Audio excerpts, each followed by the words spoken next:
Bonjour à tous, c'est Corentin, j'espère que vous allez bien. Dans cette vidéo, je vais effectuer le premier test d'une série consacrée aux montres de la marque Fita. Cette marque est peu connue en France mais mérite d'être davantage mise en lumière. Aujourd'hui, je vais vous présenter le modèle Mag J20, une montre de style aviateur. Et vous savez que j'aime particulièrement ce style de montre. Je vous en dirai plus sur la marque et ce modèle en particulier après le jingle.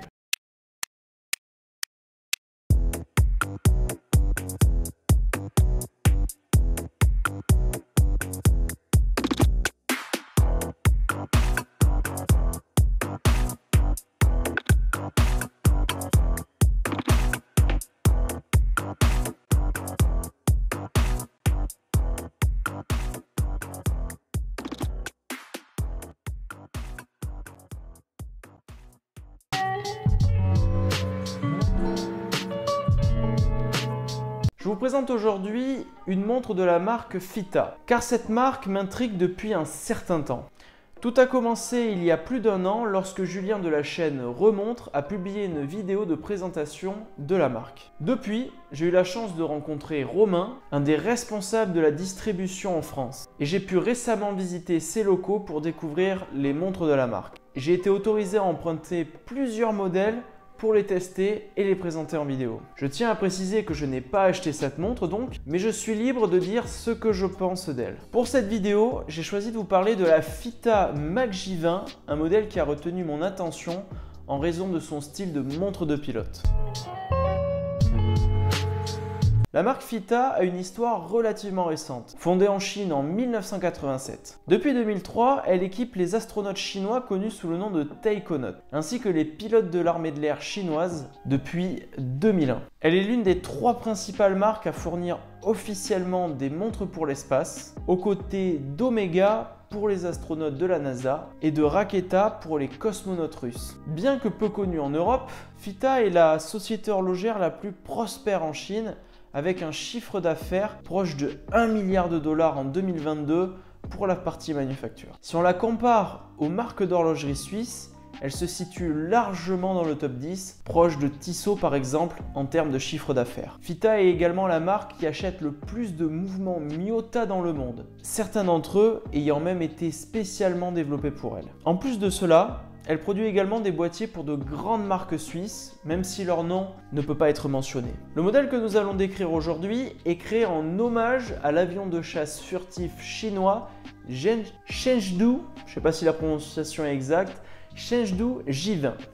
Pour les passionnés d'avions de chasse comme moi, il représente un concurrent au F-22 Raptor américain, même s'il est considéré comme moins furtif selon les critiques. Cette montre est aussi disponible en version chronographe équipée de mouvements Valjoux à des tarifs plus élevés, bien évidemment. Je vais maintenant décrire en détail les différents éléments de cette montre. Si cette vidéo vous plaît, n'hésitez pas à laisser un like et à vous abonner. Vous pouvez également commenter cette vidéo pour me dire ce que vous pensez de cette montre. Je répondrai avec plaisir à tout le monde.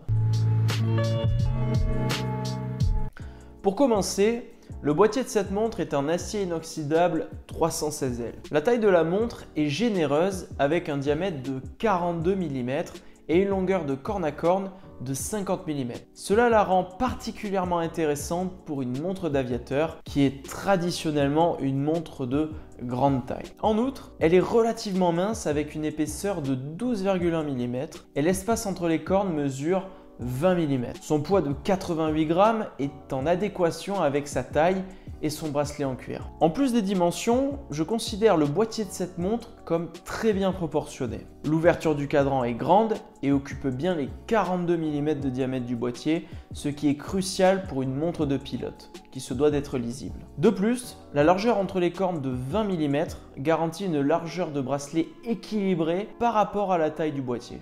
Les cornes plongent vers le poignet pour un bon ajustement au porté. Le verre saphir plat ajoute une finesse à la montre tout en garantissant une lecture claire et précise du cadran.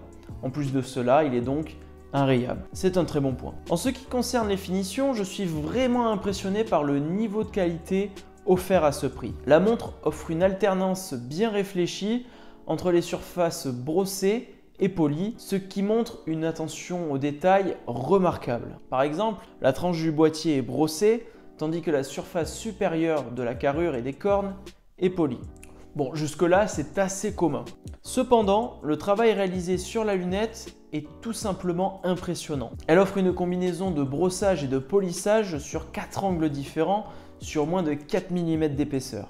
C'est un niveau de finition rare à moins de 500 €. Pour mettre en perspective, je voulais la comparer à 2 montres de pilote que je possède déjà. À savoir, mon Hamilton Kaki Aviation Pilot Day-Date Auto, plus cher de près de 2 fois, et ma Longines Spirit, près de 4 fois plus cher. La lunette de la Hamilton n'a que 2 angles, tous deux polis, tandis que celle de la Longines en a 3 avec 2 surfaces polies qui se succèdent et la dernière horizontale est brossée. Bien que la lunette de la Longines soit plus travaillée que celle de la Hamilton, elle est encore loin du travail réalisé sur celle de la Fita, qui est pourtant beaucoup moins cher. En fin de compte, le niveau de son apporté à chaque détail de cette montre dans cette gamme de prix est tout simplement incroyable. La couronne de la montre présente un diamètre de 8 mm, ce qui la rend facile et agréable à manipuler, surtout sans protège-couronne. Cela s'harmonise parfaitement avec le style de montre de pilote, car les pilotes devaient être en mesure de la manipuler avec leurs gants. La finition de la couronne est excellente, avec des cannelures profondes qui offrent une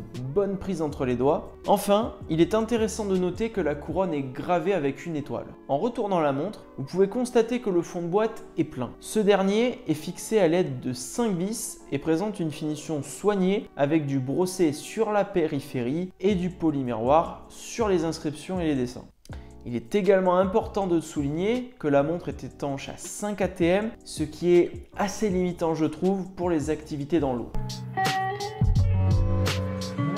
Le cadran d'une montre de pilote est d'une grande importance car il doit être le plus lisible possible. Ici, il occupe une grande partie de la face du boîtier et se compose de plusieurs éléments tels qu'un chemin de fer des minutes en périphérie, des index horaires luminescents, une réserve de marche à 12 heures, le nom de la marque et le dessin de l'avion J20 à 3 heures, un guichet de date discret à 4 heures, un sous-cadran affichant l'heure sur 24 heures à 6 heures et un sous-cadran indiquant le jour de la semaine à 9 heures. Les aiguilles sont de type glaive recouvertes de peinture luminescente avec une originalité supplémentaire.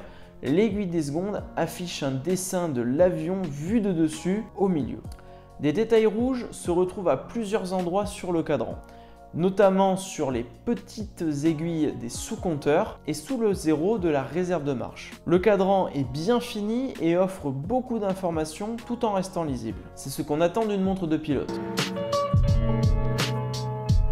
Le Miyota 9110 qui équipe cette montre est un mouvement premium de la gamme Miyota et est souvent utilisé dans les montres de 500 à 1000 €. Les mouvements de la série 9000 de Miyota sont appréciés pour leur fréquence de 28 800 alternances par heure. Cela les rend théoriquement plus précis.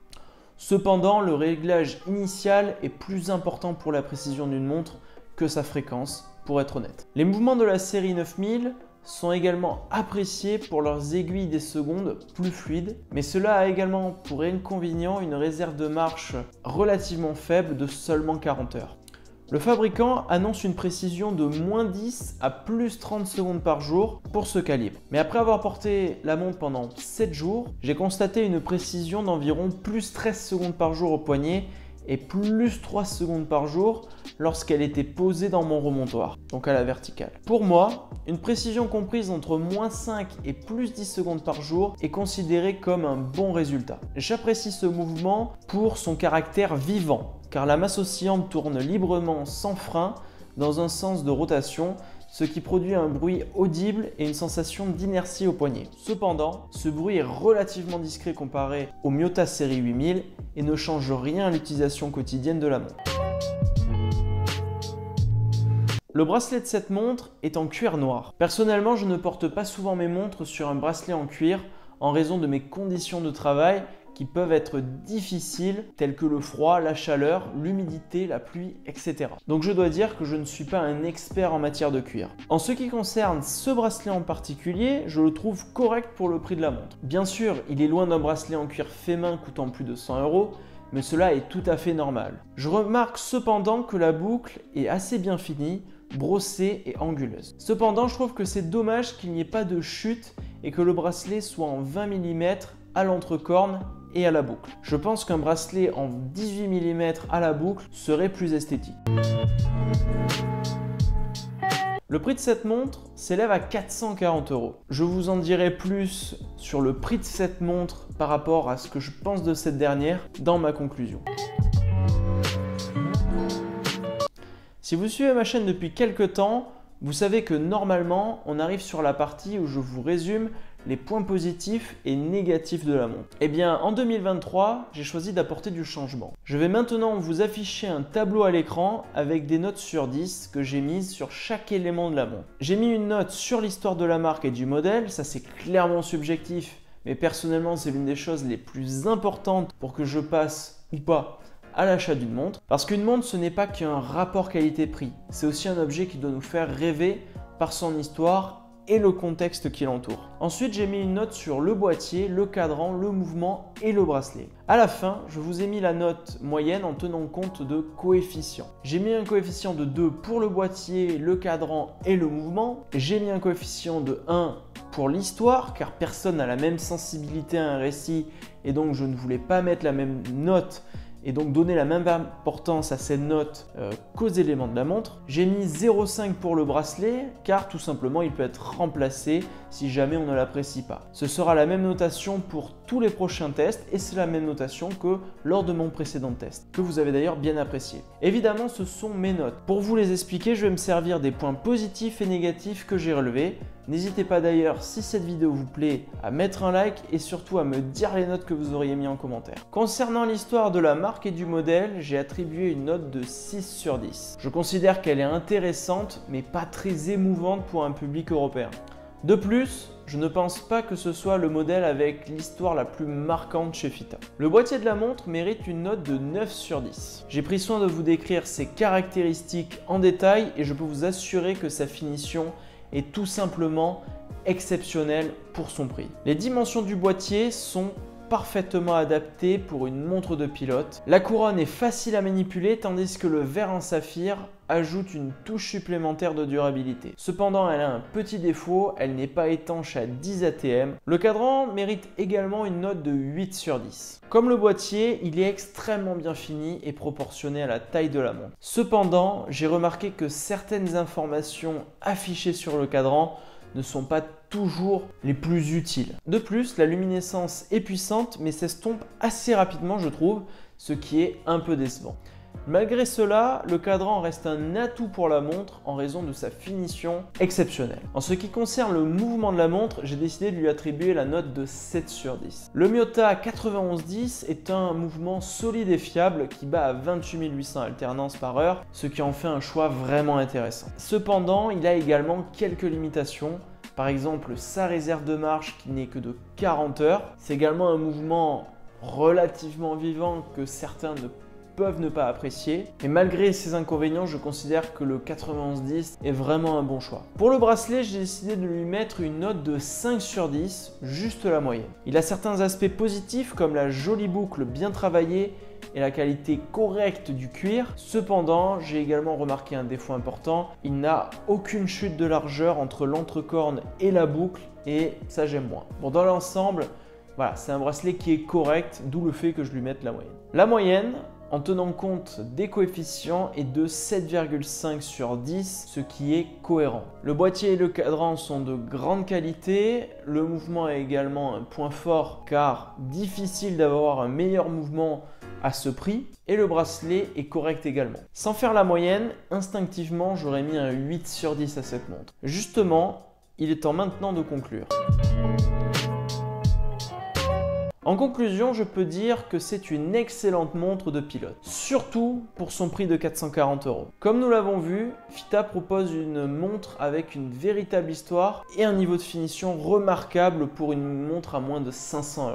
L'utilisation du Miyota 9110 est un choix judicieux, même si ce n'est pas le mouvement le plus performant dans l'absolu du marché. Un point qui reste moyen est son bracelet, mais il peut être remplacé si jamais vous voulez vraiment un bracelet de meilleure qualité. De plus, j'aurais aimé que la montre soit un peu plus étanche. En fin de compte, la montre m'a beaucoup impressionné et je pense que la marque Fita mérite d'être plus connue en France. En tout cas, cela prouve que les manufactures chinoises peuvent également produire des montres de grande qualité. J'espère en tout cas que cette vidéo vous aura plu. Si c'est le cas, n'hésitez pas à la liker et à la commenter. C'est tout pour moi pour aujourd'hui. Je vous dis à très bientôt. En attendant, portez-vous bien, portez bien vos montres et ciao tout le monde.